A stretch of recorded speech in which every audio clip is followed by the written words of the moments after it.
Assalamualaikum warahmatullahi wabarakatuh. Selamat datang di Wukas channel yang menceritakan sebagian kecil kisah-kisah yang terjadi di alam gaib. Jangan lupa klik tombol like dan subscribe.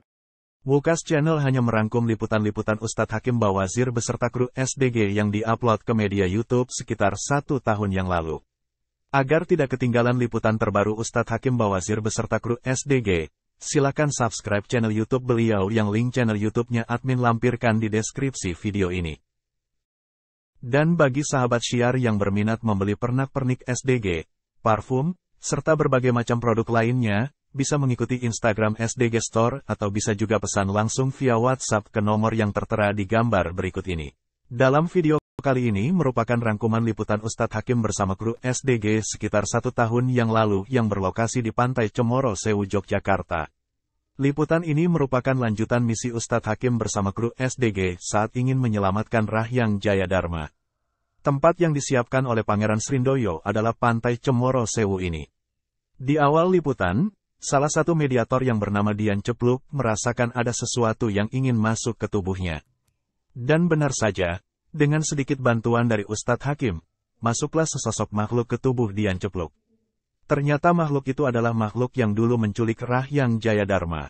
Makhluk itu mengaku bernama Jalapati. Dia mengatakan bahwa dia diperintah oleh Wanarayuda dan bukan atas perintah penguasa Laut Selatan. Dan ini membuat Ustadz Hakim sedikit kebingungan, kenapa masalah ini begitu rumit. Tak lama setelah Jalapati bercerita, bergantian masuklah Wanarayuda ke tubuh Dian Cepluk.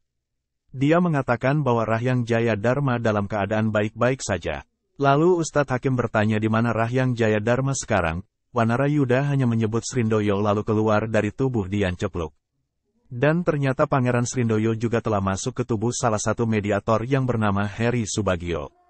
Pangeran Srindoyo berkata bahwa kini dia akan menepati janjinya ketika di makam Ratu Malang, yaitu menyelamatkan Rahyang Jayadharma. Pangeran Srindoyo bercerita bahwa Rahyang Jayadharma sampai di tempat ini karena keinginannya sendiri. Namun keinginannya untuk masuk ke kerajaan Laut Selatan tidak semudah yang dia bayangkan. Dan kini tubuhnya terkena rajah, terpenjara dan tertutup tabir yang tebalnya 5 lapisan yang dibuat oleh Ratu Laut Selatan dan berada di atas lautan. Rahyang Jayadharma memang berniat untuk masuk ke kerajaan Laut Selatan, namun ketahuan oleh Ratu Laut Selatan dan akhirnya ditawan di sini. Untuk bisa masuk ke kerajaan Laut Selatan, harus mempunyai tanda khusus di tubuhnya, dan yang bisa memberi tanda itu hanyalah Ratu Pantai Selatan. Namun jika sudah terlanjur tubuhnya terkena tanda itu, maka akan kesulitan untuk menghindar dari pengawasan Ratu Pantai Selatan. Pangeran Srindoyo butuh badan mediator untuk dimasuki sosok Rahyang Jayadharma saat diselamatkan, namun tubuh mediator yang bernama Sadi Pamungkas telah dirasuki si bodas yang ingin meminta pertanggungjawaban Wanarayuda.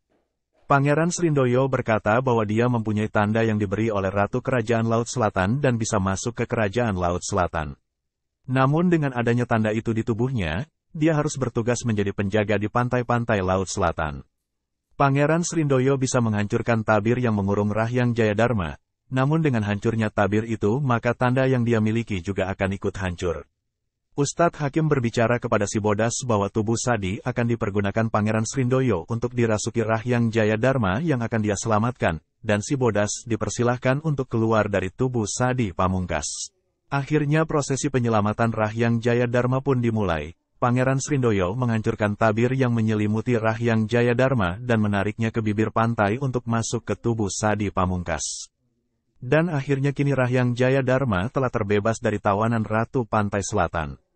Dengan masuknya Rahyang Jayadharma ke tubuh Sadi Pamungkas, maka saat itu juga hancurlah tanda milik Pangeran Srindoyo. Dan Pangeran Srindoyo bercerita, dengan hancurnya tanda ini, kini dia pasti akan menjadi buruan pihak Laut Selatan karena telah berkhianat membebaskan Rahyang Jayadharma. Pangeran Srindoyo meminta Rahyang Jayadharma untuk membantunya keluar dari tubuh Heri Subagio agar bisa mengecoh prajurit-prajurit Laut Selatan.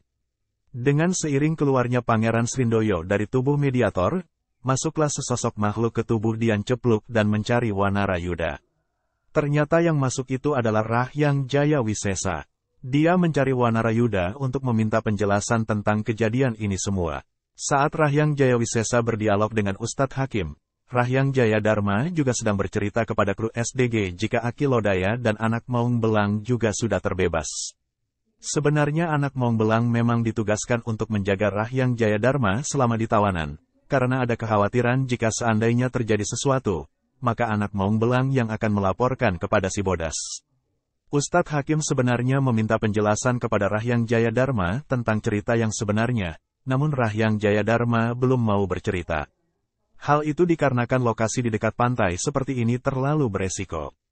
Hari Subagio yang merupakan mediator yang telah dirasuki Pangeran Srindoyo juga mengajukan satu pertanyaan. Tadi sesaat sebelum Pangeran Srindoyo keluar dari tubuhnya ada sebuah bisikan di telinganya, bahwa dia disuruh bertanya kepada Rahyang Jayadharma tentang siapa itu Rahyang Joyo Samudro. Namun Rahyang Jayadharma hanya tersenyum dan belum memberikan jawaban.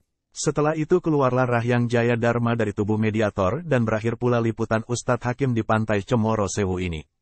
Untuk cerita selengkapnya ada di channel YouTube Ustadz Hakim Bawazir yang linknya admin lampirkan di deskripsi video ini.